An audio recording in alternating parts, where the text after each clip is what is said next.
it's Frank Dialogue on your radio with me on Khopotse, JJ Tabane, and we are with Tumelo Mothotoane tonight, bringing you special conversations about the G20, the B20, the C20, what's all about the 20s. Tumelo, good evening to you. Good evening to you, Sitlolo Saga Tabane. But you know what, this song is so befitting because I was just thinking that the G20 is representing this cry, this song.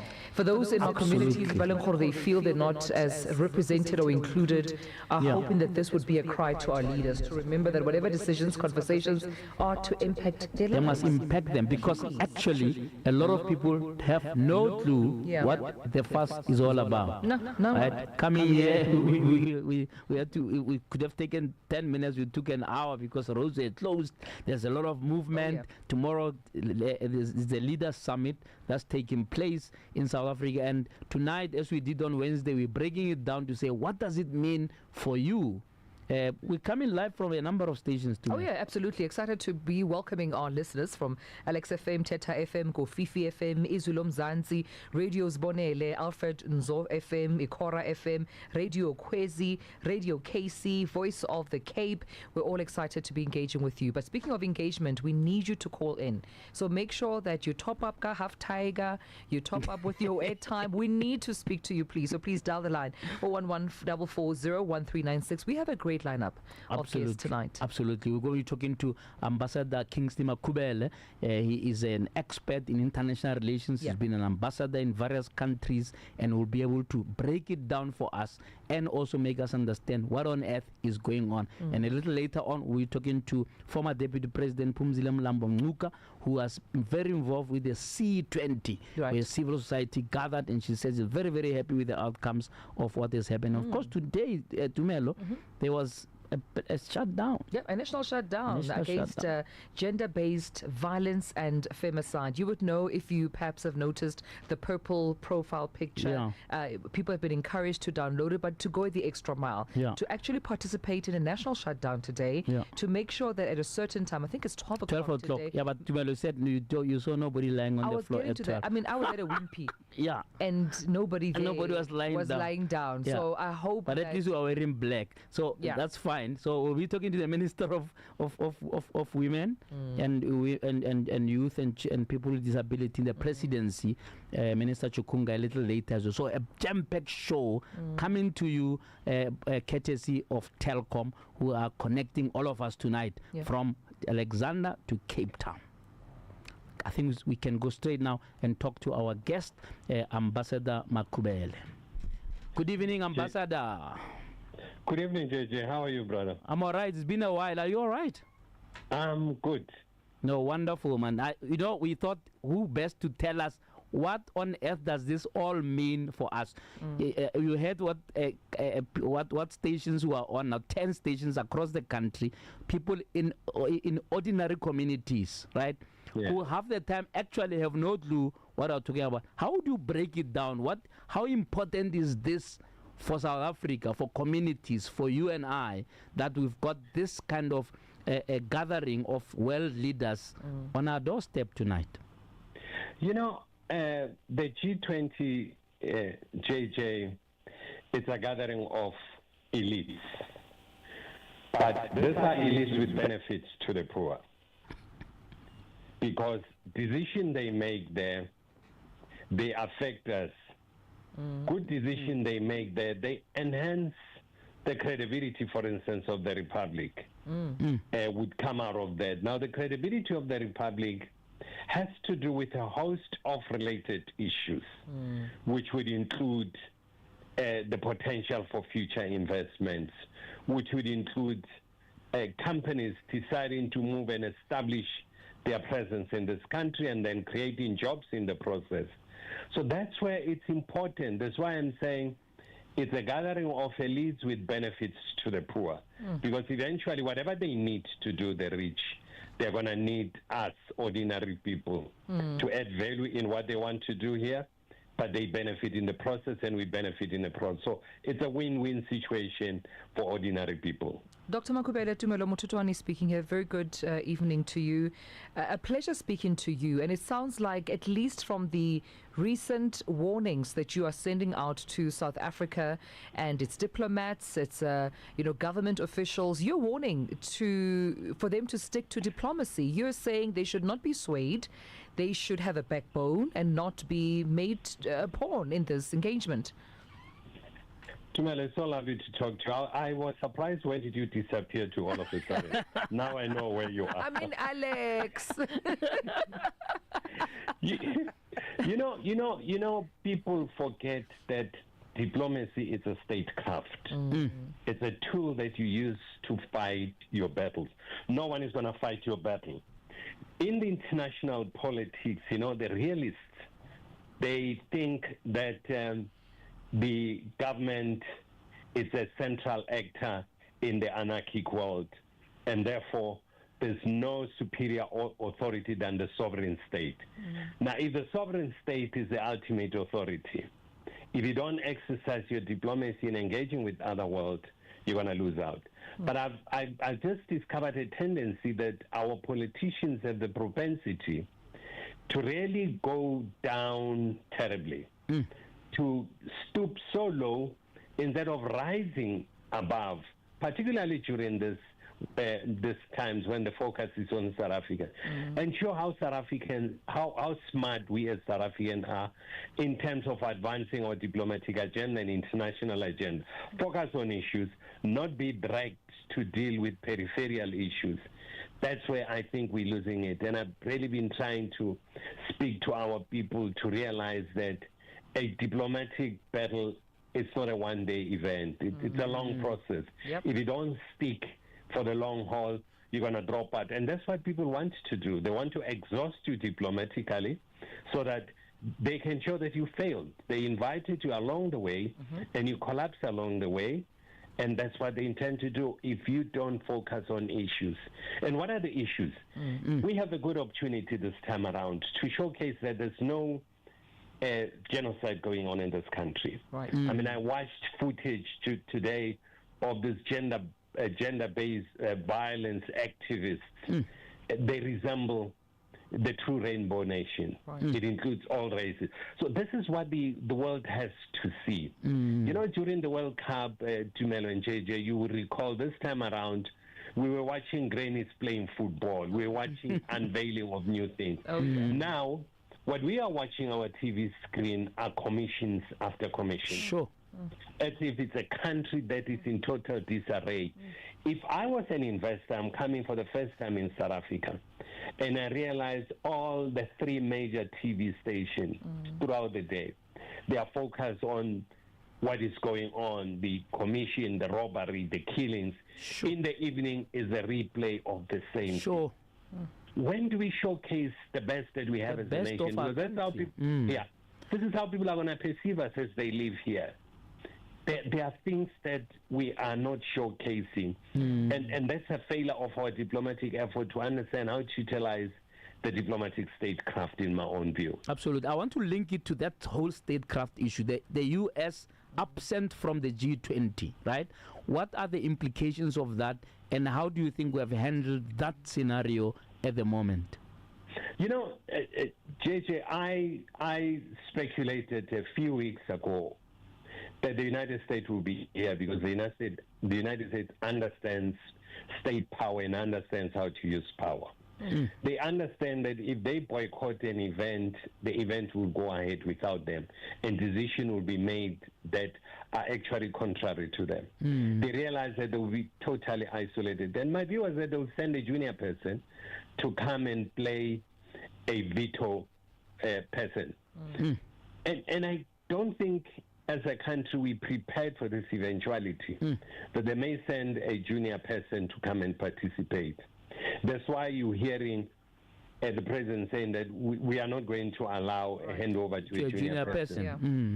States are represented. No one determines who represents the state. The states are sovereign by their own nature, and they determine who represents them.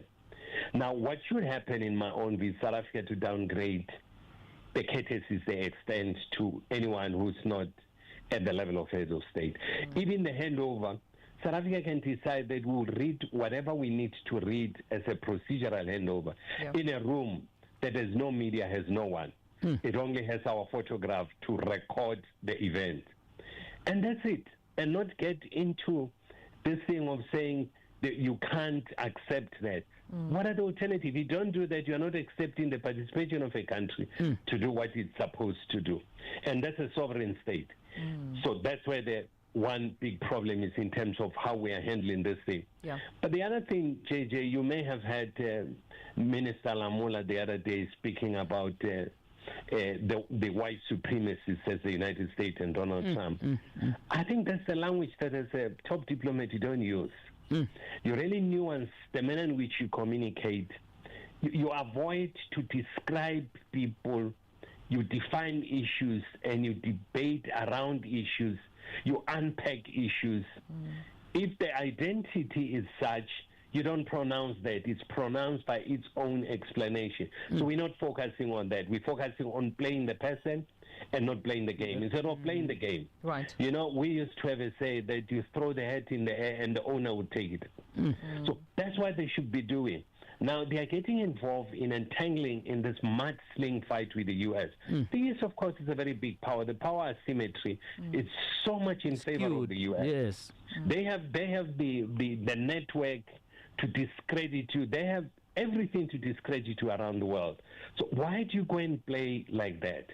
Instead of understanding that the fight you want to pick, you pick the fight on your own terrain at your own time.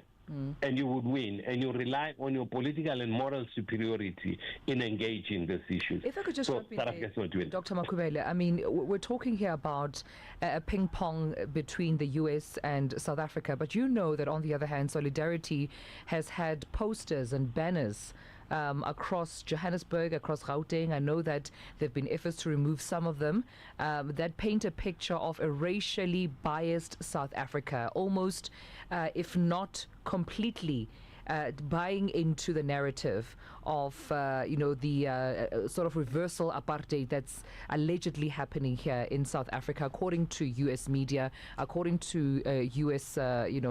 Diplomats or even politicians and government officials. So what do you make of, on one hand, the South African government is trying to almost address these allegations against South Africa, but then you have an organization once again making all these posters almost to send a message to all the leaders coming to South Africa that indeed Trump is right about South Africa? You know, people like you, Tumelo and JJ, who understand the importance of the media. South Africa, you should have maybe advised, maybe you did, I don't know, advised South Africa that during the visit of this high-level delegations, take media houses, have media tours to different areas. Take them to Orania. Hire a plane, take them, fly into Orania. Let them go and speak to those people who live in Orania. Take them now. If you go now this evening to Vilakazi Street, you're going to find white people who are having access there. But in Orania this time, you don't find anyone. But take them to all segregated areas where the poor, it's so clear. Take them to Alex and take them to the posh suburbs of Sandton City to see how people live. And then let them make a value judgment about who is actually a victim in this case. That apartheid and that poverty in this country has a color, and that color of poverty is black. So they should be the one who pronounces. I don't think we did those kind of media tours that government is funding to showcase exactly what's going on. Also showcase where there's a level of integration, however small it may be. And then at the end of the day, those journalists should pronounce that there's no genocide. Instead, I see CNN is doing a documentary around Mozambique and the ISIS in Mozambique. Trying to scare people who are coming here to say, well, this is what ISIS is here, and then to move from Mozambique to South Africa, this is the case. They are running a special documentary around those issues. Crazy. Why couldn't we strategically communicate what we are all about as South Africa, and showcase our shortcomings, what is that we're trying to do, so that in the process people can join hands with us to say what South Africa is doing, we must hold hands with them, because when they fail, it's going to be catastrophic for the country. I don't think we've done that. I haven't seen any. Doctor, before we let you go, 2 or 3 things you think would, in a sense, signal something impactful that should come out of the heads of a state meeting. So heads of leaders of these delegations that are gathering in Johannesburg. What should be the outcome, the 3 outcomes you think this will now, in a sense, be a legacy of the G20 in South Africa? You know, one thing that we took from Brazil is a social summit. The Brazilians are the first to host the social summit. Now, the social summit have developed their own document, and that document ought to feed into the leaders' final document, even if they reject it, which they are likely to reject. But it will form a legacy in terms of the civil society making a meaningful contribution about how they see things. So the civil society will continue to use that as a platform to lobby governments moving forward. Governments that are reluctant, that are dragging their feet in terms of implementing issues they identify there. It's how they're going to be used moving forward. The government platform is not the only one. There are other alternative platforms that they have, including elected officials, including getting people elected on the basis of fulfilling some of those issues. We need to also, one thing that we regard as a success here, if we are able to get JJ, the funding for the for the clean energy transition, it's shown that China has done it. It can be done. It has been shown. So if we can get funding for that, but the biggest thing that should come out of this thing and send a clear message is the political will to deal with global debt. Global debt, as we're sitting, is $333 trillion. Global debt. Sure. Out of that $333 trillion, $120 trillion is public sector debt, what we owe as government. So the rest is what individuals owe, our mortgage, what banks owe, and so on. So it's so huge. And the global economy is 120 trillion. That's the growth of the global economy. And in the last 3 years, the global economy has grown by about 22 trillion. The debt has grown by 33 trillion in the last 3 years. So it shows that we are going to bequeath to future generation a huge, huge debt. So if anything can come out of this thing that addresses the global debt, and in some cases, how to look at restructuring the debt of poor countries and highly indebted countries, because they are trapped. They can't get out of it. If they keep on perpetually borrowing. Our debt is good because it's a domestic debt, but countries that are dependent on foreign countries, structural adjustments start kicking in for them. So that's one critical issue, that there must be a political commitment to deal with the global debt and to deal with economic growth. We are, I think, definitely amongst the G20, our unemployment stands at 33%. I think next in line is 7%. So it tells you that we really need job generation here. And I hope what will come out of this will come out clear strategies and frameworks that would help us to develop job generation, a growing economy. Tumelo, thank you very much for enlightening us tonight. We really appreciate your time, and we hope to talk again soon.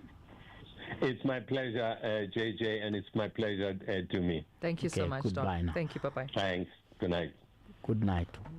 What a wonderful insight. Yeah, I think so, especially coming from someone with deep, thorough diplomacy insights. He's not wavering when it comes to the stance of South Africa. Yeah, absolutely. And also very important that we should try and showcase what our country has to offer, because we've got all these visitors. These are investors. These are potential investors for the future. Right, that must leave South Africa saying, wow, these guys could do it.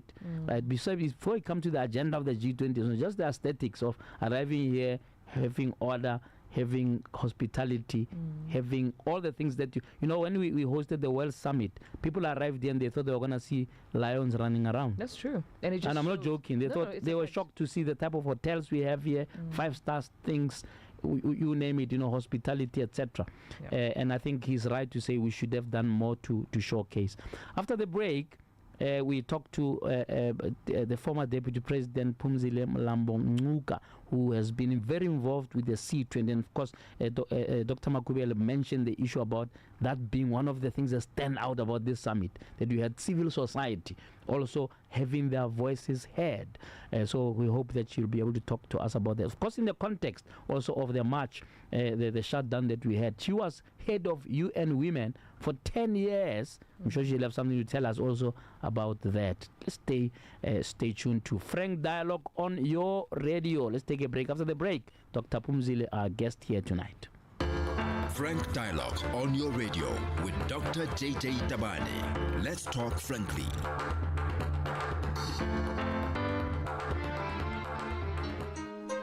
This is for you, Mom. I love you and miss you.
Tonight we are bringing the G20, C20, B20 conversations to your communities, of course from Cape Town to Alex tonight. Nationwide in Bizo here to try to understand what on earth is all this G20 buzz all about, and joining us and making us understand is former UN Women Head Dr. Phumzile Mlambo-Ngcuka, always willing to talk to us. Dr. Phumzile Mlambo, hello, good evening to you, and thank you so much for joining us tonight in this special broadcast, just to understand what's going on with the G20. I know you're very involved with the C20. Maybe you can kick us off with that, and this also happening on the eve of this national shutdown, highlighting issues of gender-based violence. Maybe you can also weigh in on that. Good evening to you.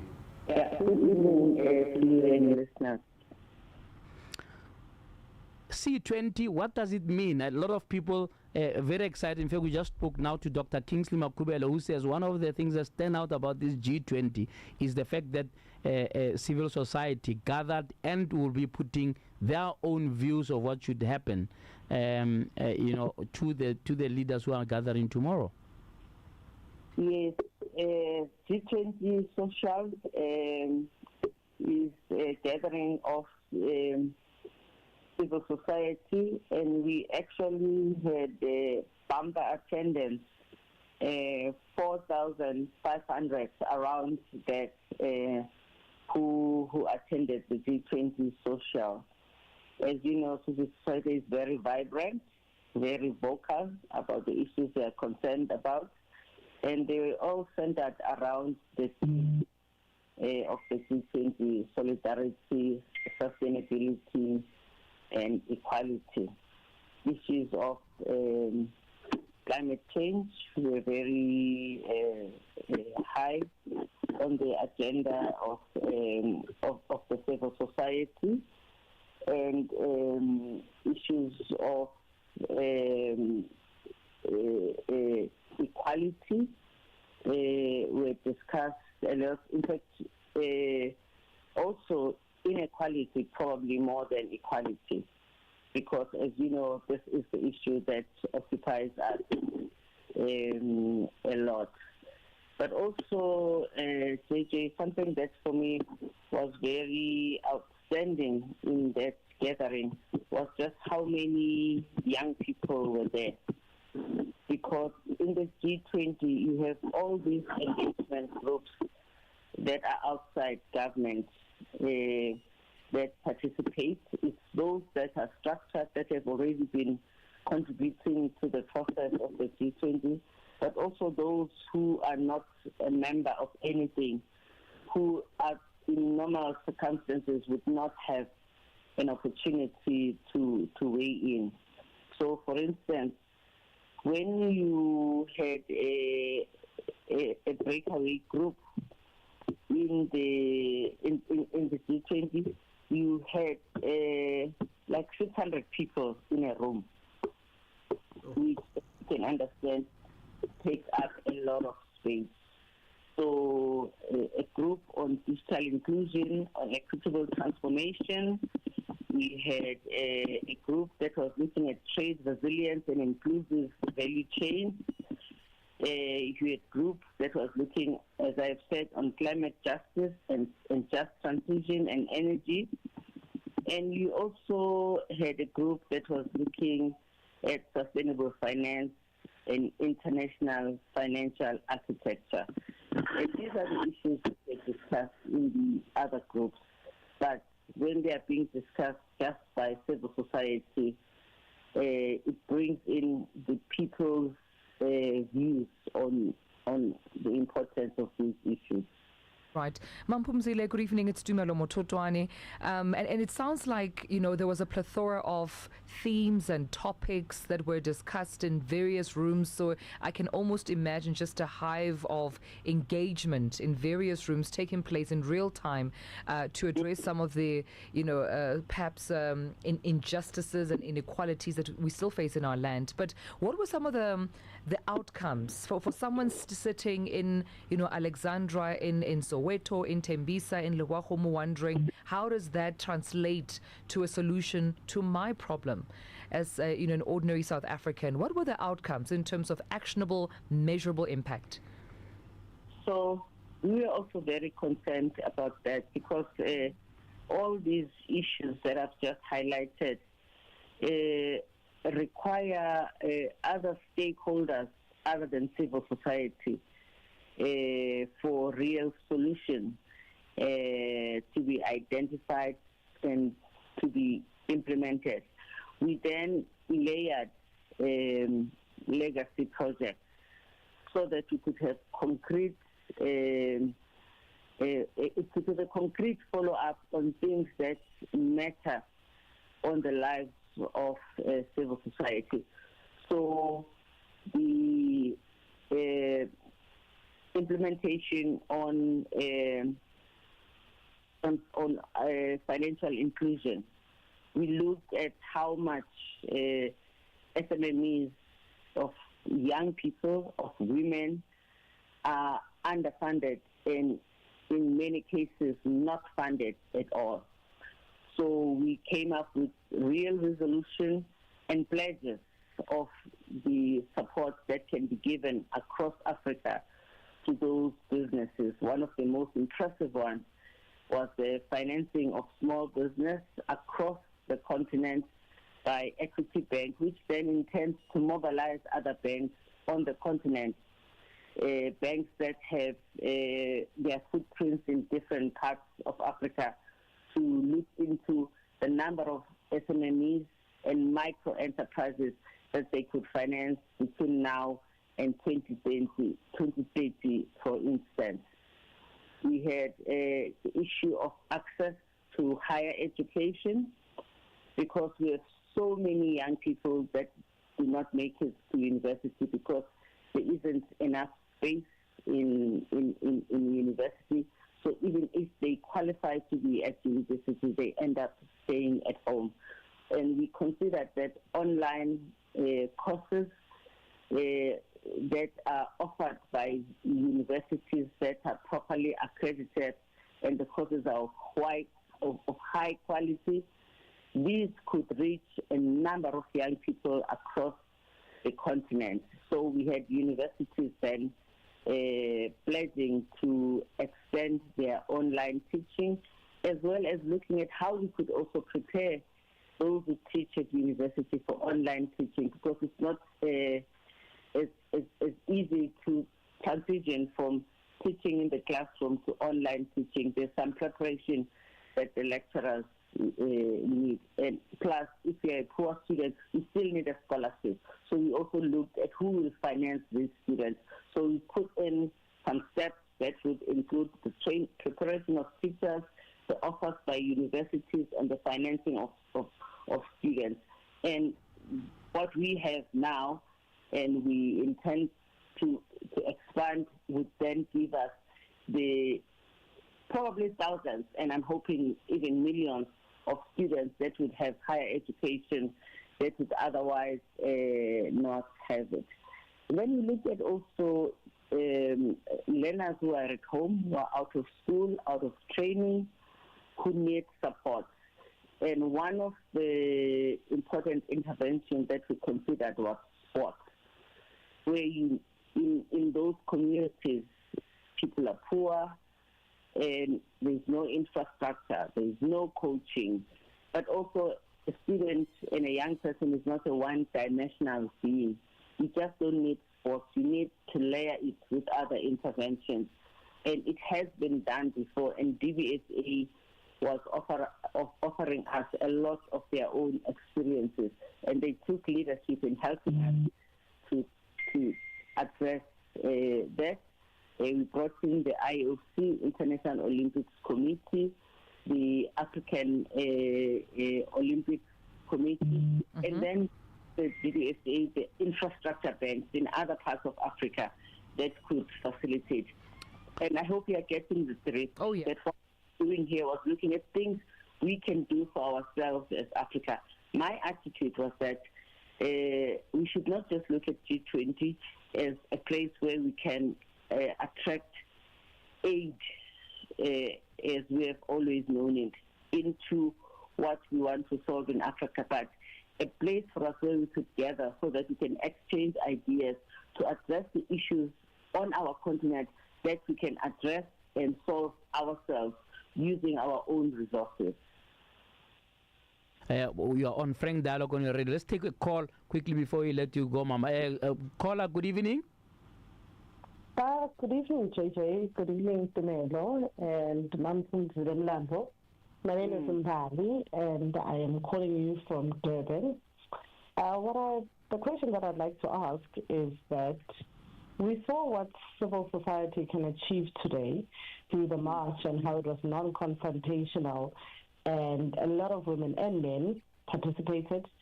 They were black, they weren't dying, they really withdrew from the economy today in one way or another. So if civil society can do that in a non-confrontational manner, what are the plans to try and rope in communities to such events? Because I feel there wasn't enough information about this that was shared. So in future, are there any plans that maybe came out of the civil society movement that will bring us in and bring us along as just people on the streets who want to make a change and contribute? Thank you. Thank you, Mbali. Mama, your response to that? So obviously,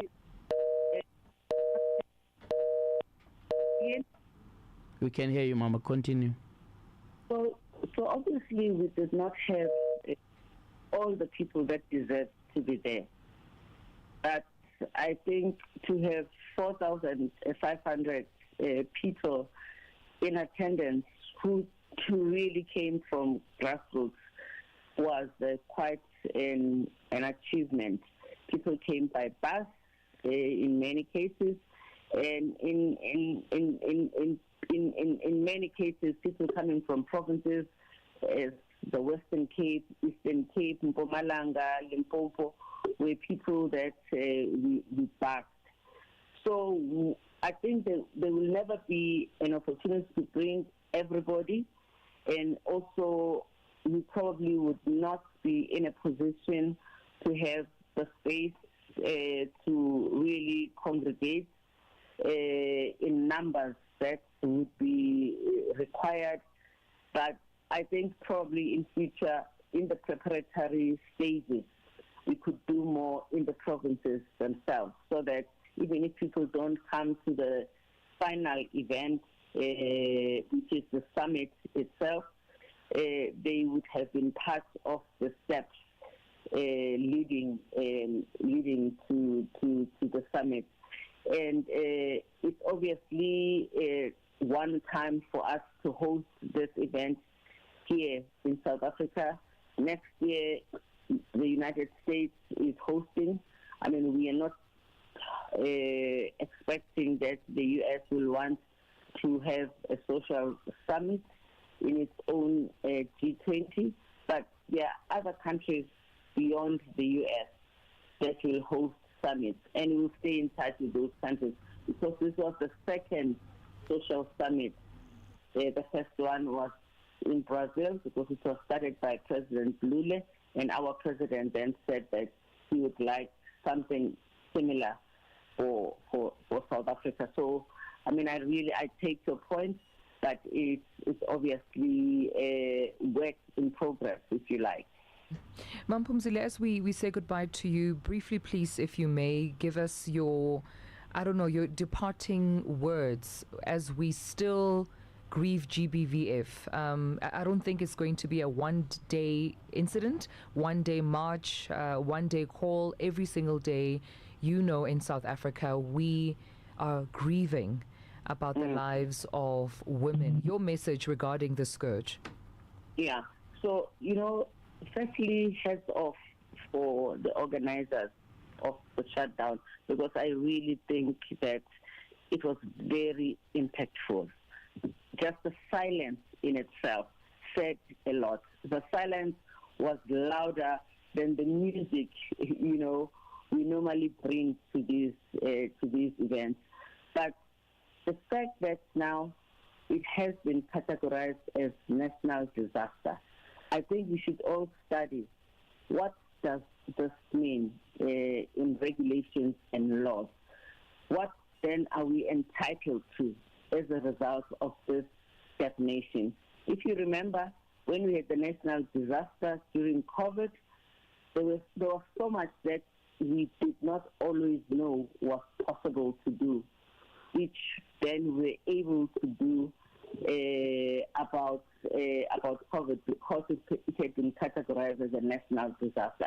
And we should be stringent about looking for those actions and resources and mobilization to be there. Because if I quit the health pandemic as COVID was, and the GBV, in both cases people die. And you need the mobilization to be as intense as it was in the other disaster, so that we can see change. Thank you so much, Ma.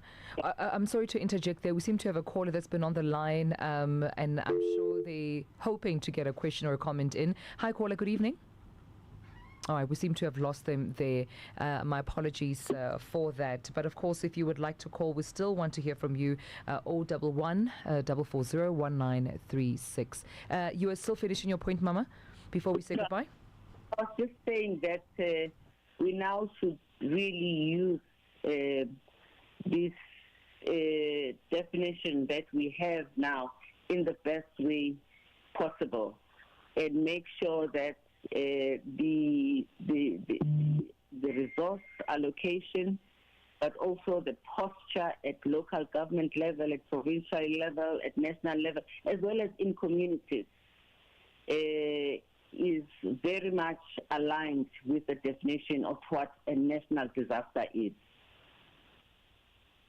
Thank you, Mama. Thank you for your time tonight, and thank you for always being available to talk to us. We really appreciate you.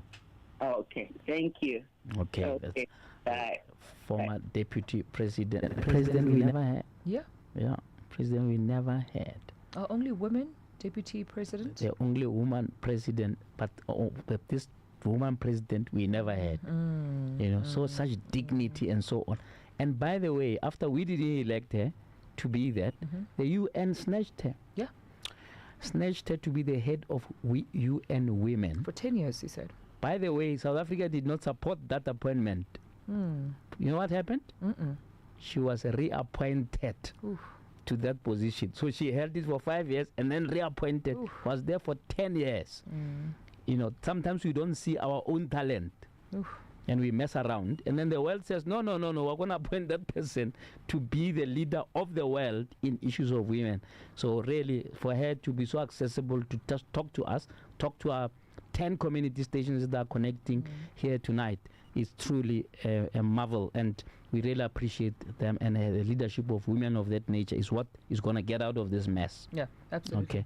This is brought to you, by the way, by Telkom, connecting us all tonight. After the break, we talk to our reporter on the ground, Tumelo, at the G20, caught up with the Minister of Women and in the presidency, Yes. Minister Chukunga. Yes. And to just give her reflections of exactly the same things that Mepumzila was talking about, but also reflect and throw forward to tomorrow's Leaders Summit. So straight after the break, we listening to that conversation. Stay tuned. Frank Dialogue on your radio with Dr. JJ Tabane. Let's talk frankly.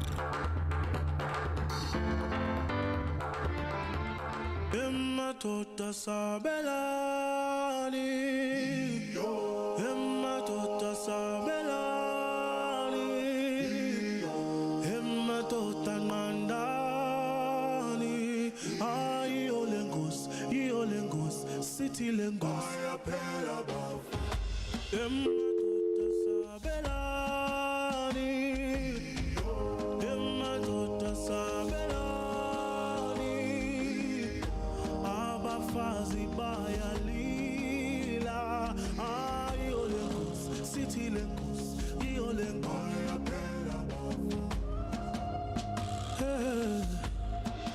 Jatandaza Nkosi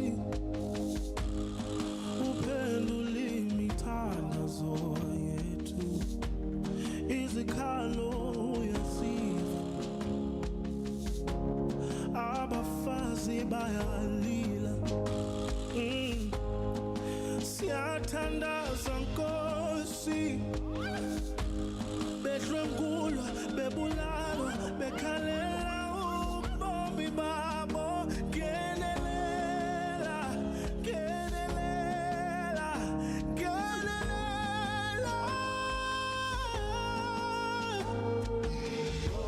emadota mamelani emadota nqandani ayo Lagos City Lagos iyo Lagos Good evening, caller. You are on Frank Dialogue tonight. Good evening. What's on your mind? Good evening, Dr. JJ. Good evening to Tumelo as well. Good evening to Mampuzi. I just have two questions. The first one is, in light of what we saw today with the shutdown, Mampuzi, do you think that South Africa's potential global image matches South Africans' reality? So in other words, is the picture we are painting with the G20 summit the same picture that people on the ground are seeing or experiencing? That's my first question. My second question is, from where you sit, do you think, or how do you think the policies and the agreements and the MOUs that are going to be signed at the summit are going to directly impact the people in communities, and these are ordinary South Africans that I'm talking about? Those are my two questions. Thank you very much.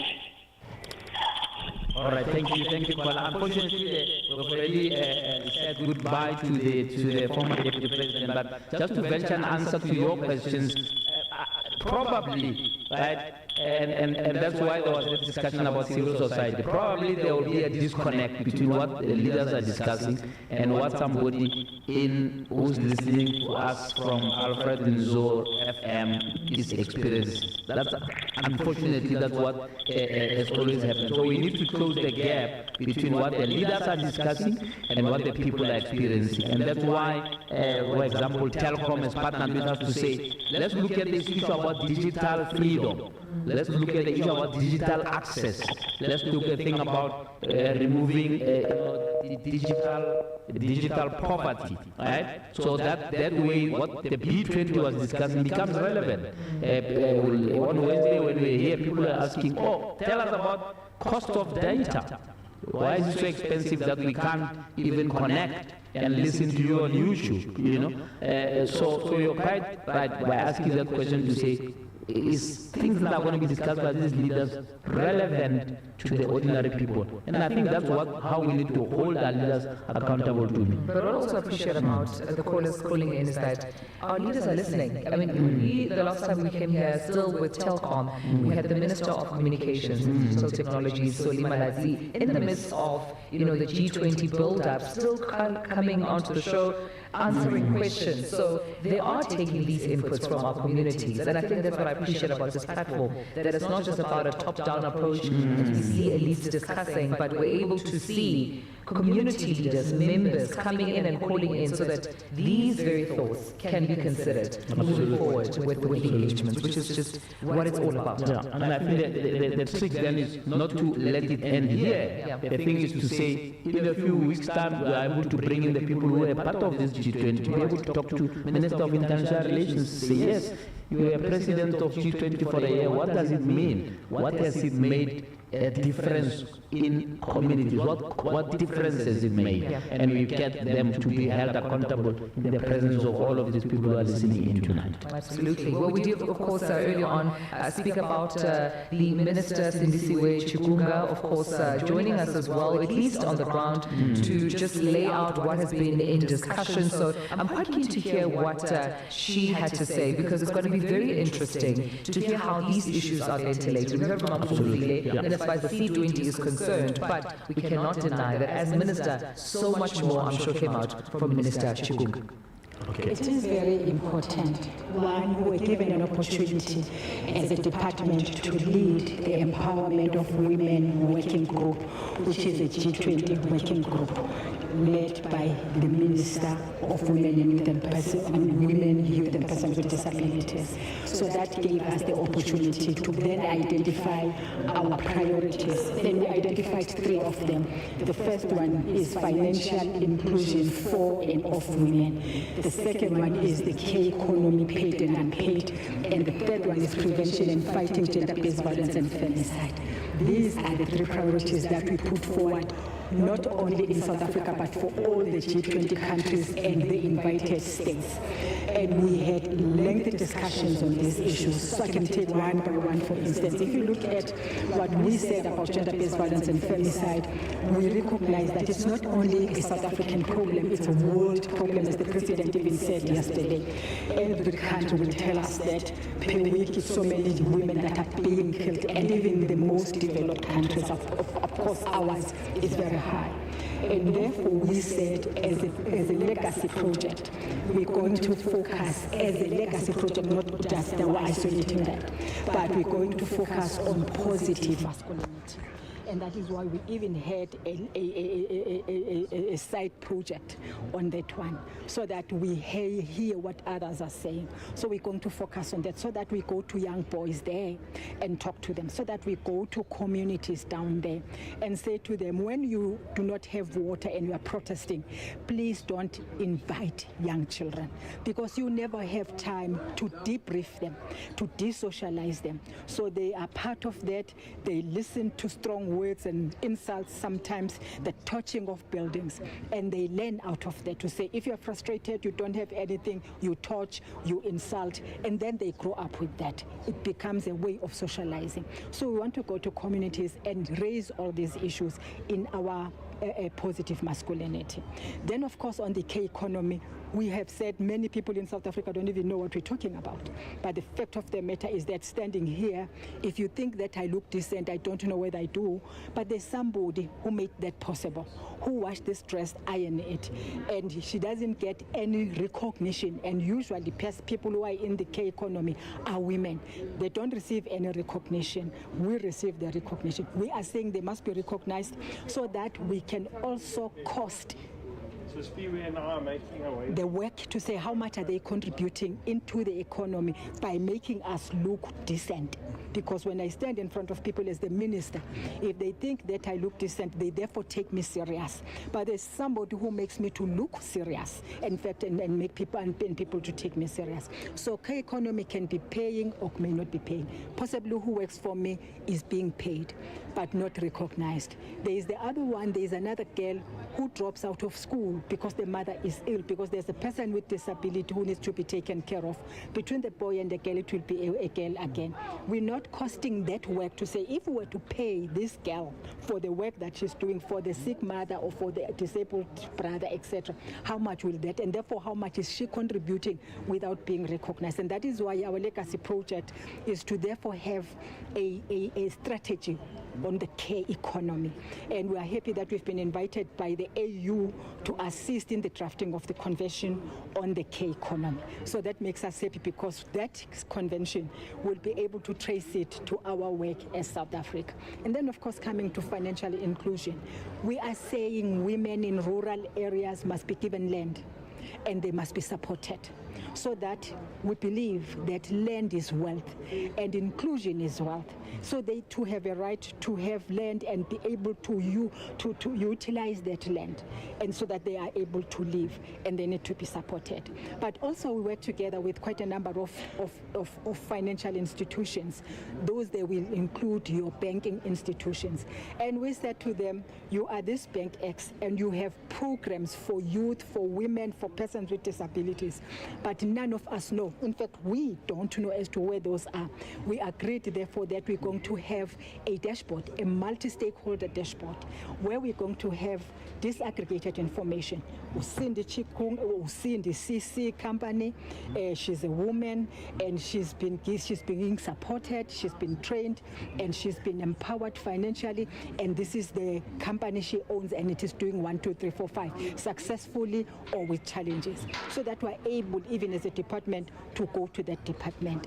But of course, one other thing, Italy came to us to say, we would want to support you with the establishment of the Women Observatory Hub, where you're going to capture and dip whatever information that you have about women, so that if you want to say there are so many women who are in politics in South Africa, you're able to just press the button and it gives you the information, so that we don't continue to talk about women in parliament when we don't know as to how many councillors are women in the whole of South Africa, and where are the challenges, how many women are CAs, for instance, in South Africa, etc., and how are we doing in terms of development, etc., etc. We have judges, how many do we have? So we need that information, and that is what they've said. Yesterday we had this meeting and it was exciting because we were launching that agreement with them to say now it's going to start.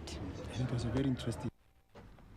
That was very, very, very interesting to me. I think the key thing here is all these theories, right? It looks like we are good at analyzing what the problems are, you know, oppression of women, women being killed, you know, women not being recognized in their professions, etc. But there seems to be a gap in terms of doing something about it. And I think women want justice Families want justice. Is our justice system capable of putting the perpetrators to book, investigations? Those perpetrators that still haven't been found are still on the run with allegations still against their name, haven't stood trial. What happens there? Because I hear the conversation around positive masculinity going into communities and teaching boys how to be responsible young men. I hear the conversation about financial inclusion and making sure that women in care professions are paid their due. I hear that, but what about justice for those who have fallen? What about preventative measures in making sure that another woman doesn't fall victim? So we still need more. There's a lot that's needed. Unfortunately, we're a country that likes events, you know.